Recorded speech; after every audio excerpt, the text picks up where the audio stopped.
हो गया। Question number 4 के बाद क्वेश्चन नंबर 5 हो गया। 6 हो गया। 6 मैंने बताया था।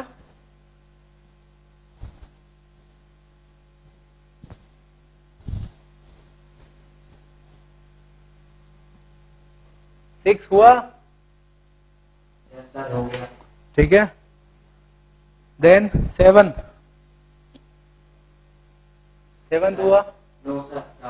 ठीक है, डाउट है।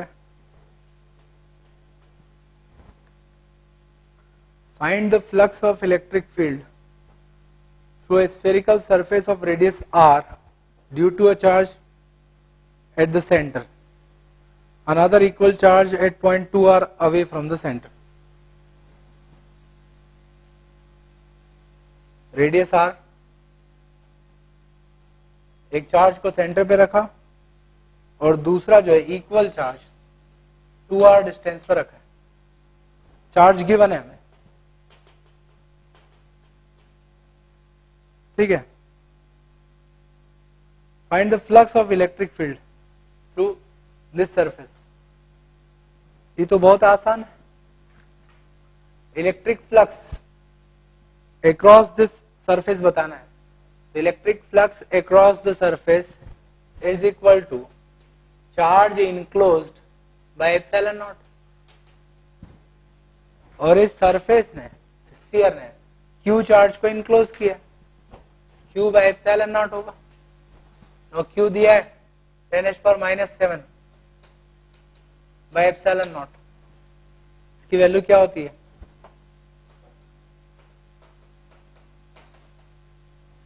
फ्लक्स आ जाएगा, ठीक है।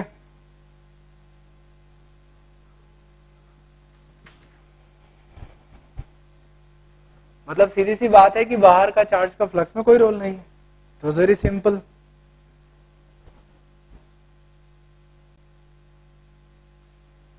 यस, क्वेश्चन नंबर 7 के बाद क्वेश्चन नंबर 8 हो गया क्या? 8 हो गया सभी से? ठीक है। फिर 9,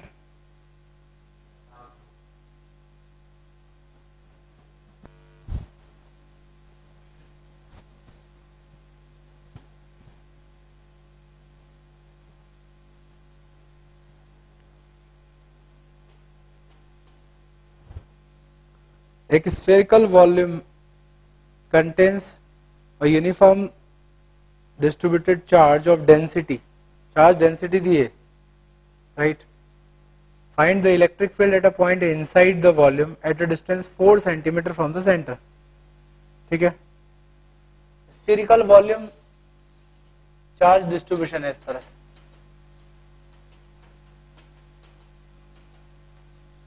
इसमें हमें वॉल्यूम चार्ज डेंसिटी दी है रो। इसके अंदर सेंटर से 4 सेंटीमीटर डिस्टेंस पर फील्ड निकालना है। मैं इसको आर कह रहा हूं। याद करो, यूनिफॉर्म चार्ज डिस्ट्रीब्यूशन का एक सॉलिड स्फीयर है, उसके अंदर आर डिस्टेंस पर इलेक्ट्रिक फील्ड क्या होती है? Rho R by 3 epsilon naught. Already हमने प्रूव किया था, इस तरह का डिस्ट्रीब्यूशन लिया था सॉलिड स्फीयर के लिए, याद करो, ठीक है।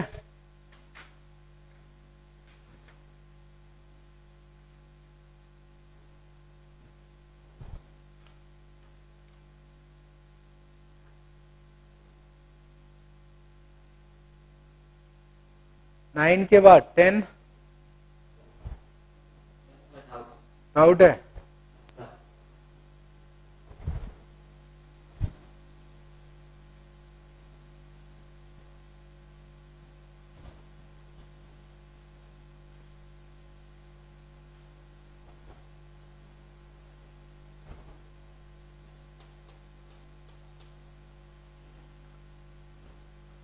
रेडियस ऑफ गोल्ड न्यूक्लियस दिया है। Gold nucleus,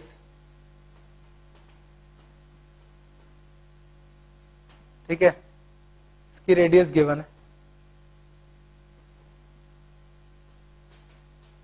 atomic number 79. Assuming that the positive charge is distributed uniformly throughout nuclear volume, पूरे न्यूक्लियस में पॉजिटिव चार्ज का यूनिफॉर्म डिस्ट्रीब्यूशन है. ठीक,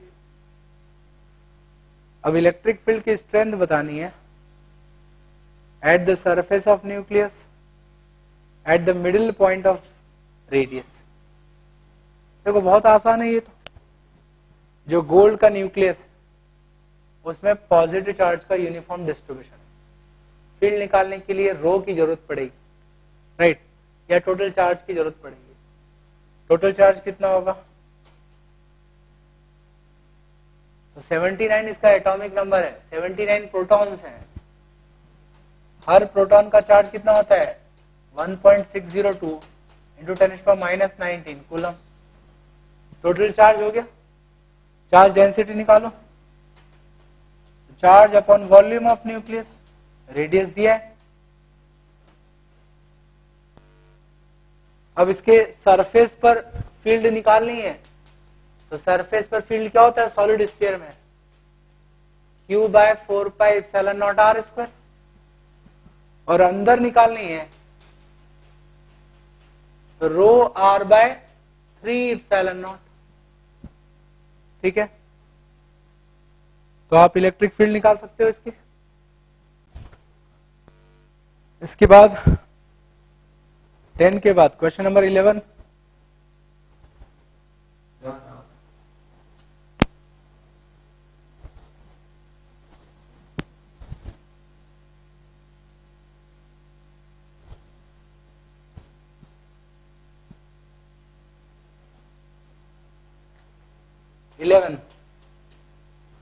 देखो क्या दिया है.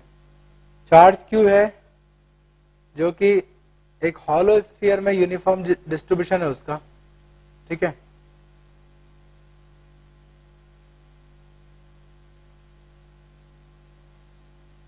हॉलो स्फीयर शेल के फॉर्म में है जिसकी इनर रेडियस r1 है और आउटर r2. ठीक है,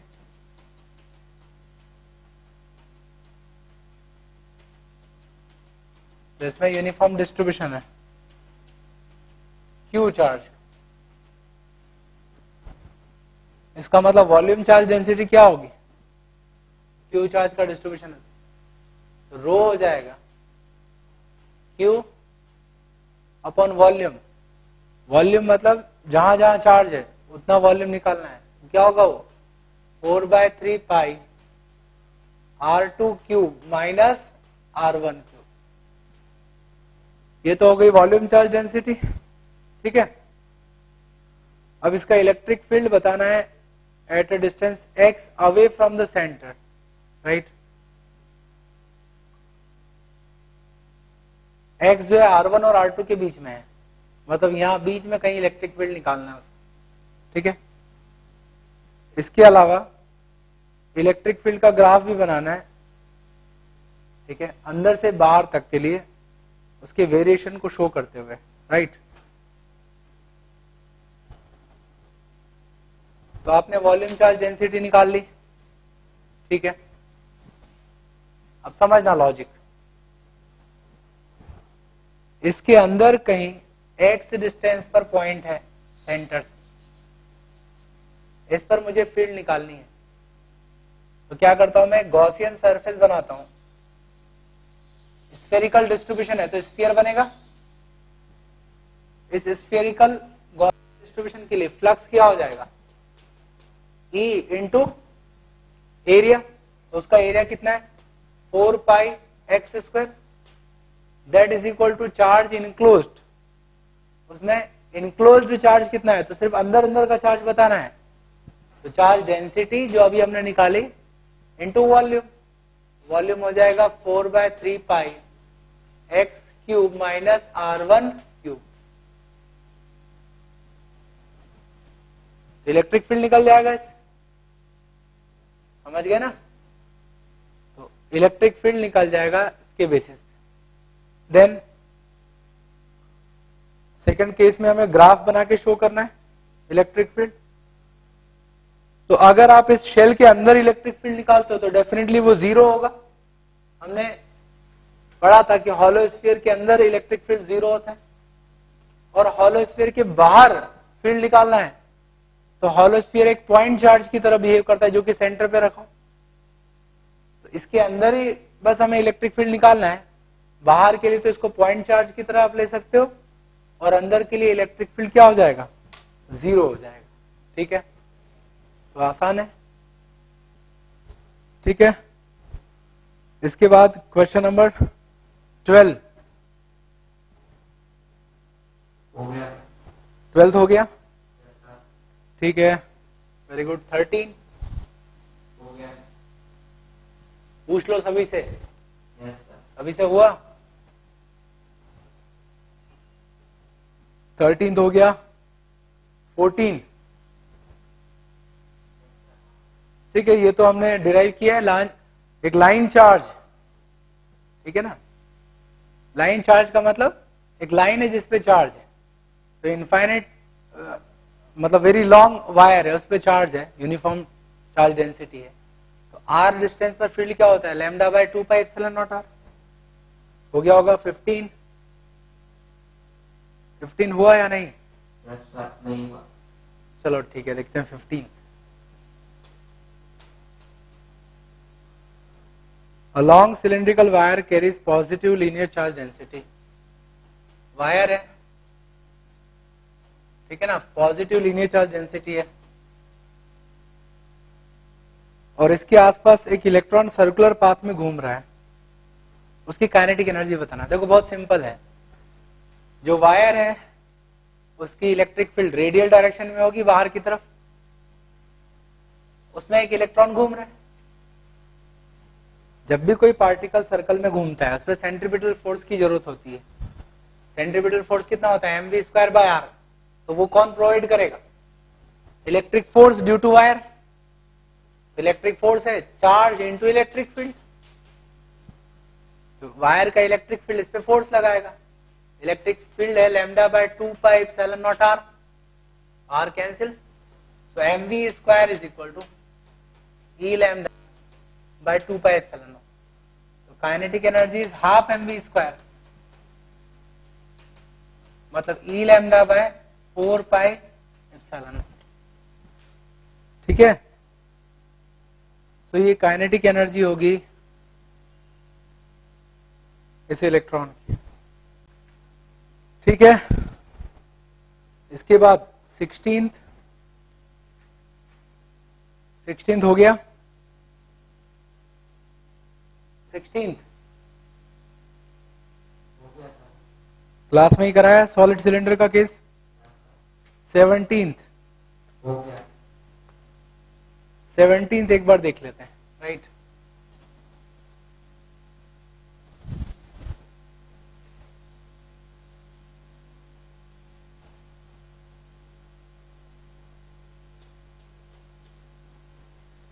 Non-conducting sheet of large surface area and thickness d contains uniform charge distribution density rho.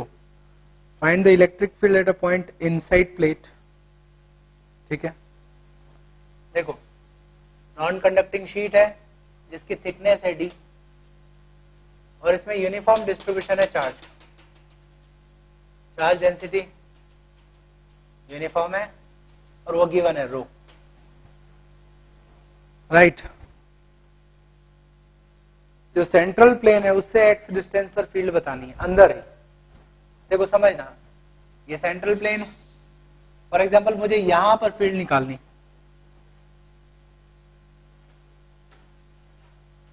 Large plane के लिए किस तरह की सिमेट्री होती है हमने डिस्कस की है कि लार्ज प्लेन का इलेक्ट्रिक फील्ड नॉर्मल डायरेक्शन में होगा, राइट। तो मैं क्या करता हूं, एक सिलेंडर बना देता हूं, ठीक है, इसको बाहर दिखाता हूं। इस सिलेंडर की लेंथ है 2x, x इस तरफ और x इस तरफ, और इसका एरिया जो है फ्लैट पार्ट का वो a। अब इलेक्ट्रिक फील्ड कैसी होगी, तो फ्लैट पार्ट पे नॉर्मल होगी इलेक्ट्रिक फील्ड, पॉजिटिव है तो अवे फ्रॉम सेंट्रल प्लेन। अच्छा, इसके अलावा इसका एरिया वेक्टर भी नॉर्मल होगा दोनों फ्लैट पार्ट के लिए। तो टोटल फ्लक्स क्या हो जाएगा, flux is equal to 2EA, और फ्लक्स होता है charge enclosed by epsilon naught. तो इस सिलेंडर ने कितना चार्ज इनक्लोज किया है, सो density, volume charge density into volume of cylinder, length 2x है, एरिया A है, तो इसका वॉल्यूम होगा 2XA। ये तो चार्ज होगा by epsilon naught, so electric field is rho x by epsilon not,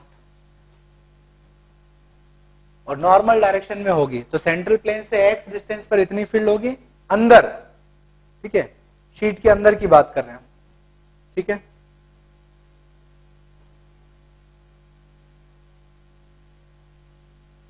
अच्छा, एक और चीज, अगर हमें इलेक्ट्रिक फील्ड इसके बाहर निकालना है तो क्या करेंगे, तो अगर आप बाहर निकालते हो इलेक्ट्रिक फील्ड तो बिल्कुल यही प्रोसीजर, इस तरह का सिलेंडर बनेगा। फ्लक्स इसके लिए भी क्या होगा, 2EA is equal to charge enclosed. जब इनक्लोज्ड चार्ज की बात करेंगे तो शीट का, ठीक है, कितना पार्ट उसने इनक्लोज किया है, ये शीट का जो टुकड़ा है जिसकी D थिकनेस है उतना इनक्लोज किया है, चार्ज इनक्लोज हो जाएगा डेंसिटी इंटू वॉल्यूम। ए तो एरिया हो गया क्रॉस सेक्शन का और उसकी थिकनेस D है, मतलब इलेक्ट्रिक फील्ड हो गया रो D बाय 2 एप्सिलॉन नॉट, जो कि कांस्टेंट आ रहा है। याद करो, एक लार्ज चार्ज प्लेन है उसके बाहर इलेक्ट्रिक फील्ड हमेशा कांस्टेंट होता है, बिल्कुल उसी तरह का आ रहा है, ठीक है। तो अंदर तो इलेक्ट्रिक फील्ड का वेरिएशन होगा और बाहर इलेक्ट्रिक फील्ड यूनिफॉर्म होगा, ठीक है।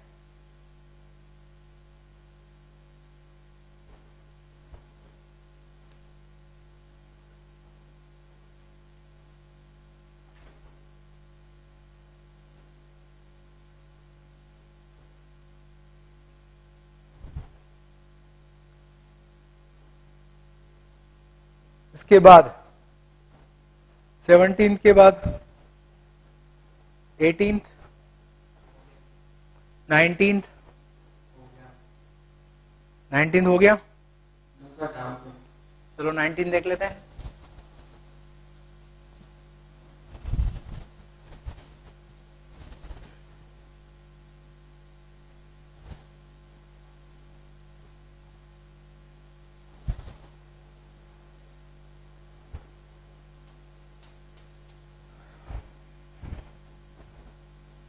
One end of a 10 centimeter long silk thread is fixed to a large vertical surface of charged non-conducting plate, ठीक है।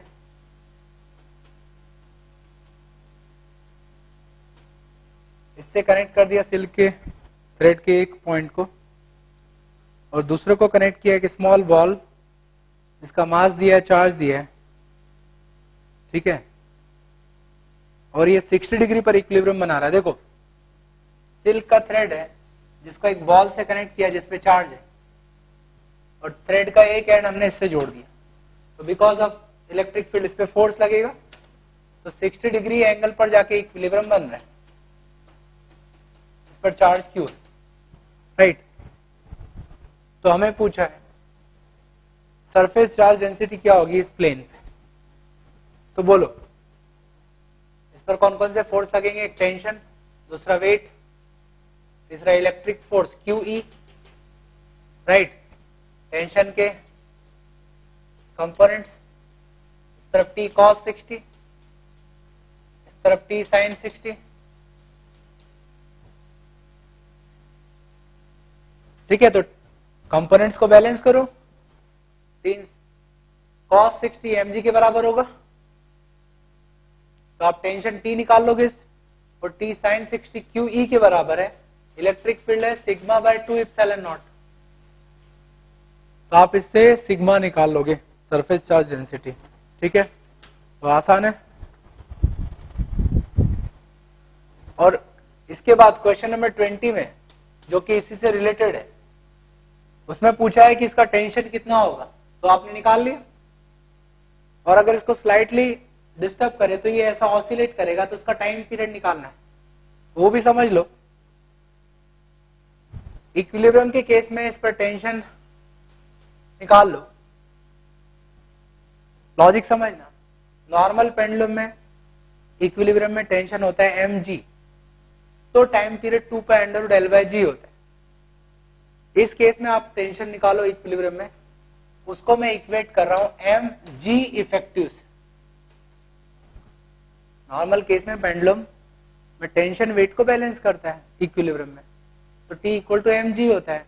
ऐसे मैंने यहाँ पे इक्विलिब्रियम के टेंशन को mg इफेक्टिव से इक्वेट कर दिया, जिससे g इफेक्टिव निकल जाएगा, तो नया टाइम पीरियड आ जाएगा 2π√L/g के प्लेस पर आ जाएगा g इफेक्टिव। तो ये पेंडुलम इस तरह से ऑसिलेट करेगा, जिसका टाइम पीरियड हम g इफेक्टिव से निकालेंगे। ठीक है, यस 20 के बाद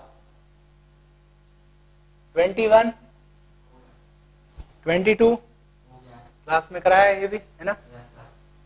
ठीक है, 22 के बाद 23, ठीक है, ये भी क्लास में डिस्कस हुआ है। 24 देख लेते हैं। ठीक है, क्या हुआ है, 3 मेटालिक प्लेट है, लेफ्ट और राइट वाले को चार्ज दिया है, मिडिल वन जो है न्यूट्रल है, राइट। तो उस पर चार्ज बताना है क्या होगा। ठीक है,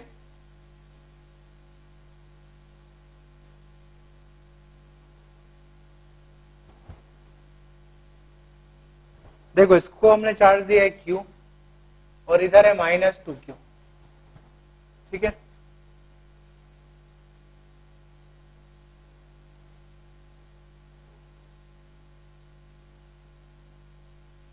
अब समझना लॉजिक, इसका तो कोई चार्ज है नहीं।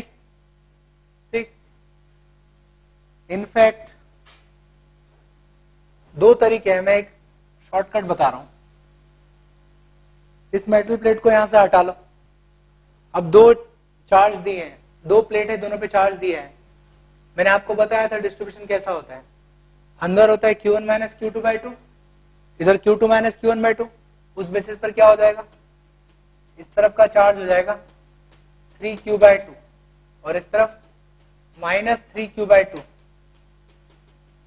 और बाहर -Q/2, Q1 + Q2/2 और इस तरफ भी -Q/2 होगा। इसकी इलेक्ट्रिक फील्ड इस डायरेक्शन में होगी। अब यदि उस थर्ड प्लेट को हम रखें तो यूनिफॉर्म इलेक्ट्रिक फील्ड के कारण इस पर इंडक्शन हो जाएगा, इधर नेगेटिव चार्ज और इधर पॉजिटिव। और सीधी सी बात है, मैंने बताया था कि फेसिंग सरफेस पर हमेशा इक्वल और अपोजिट चार्ज होते हैं।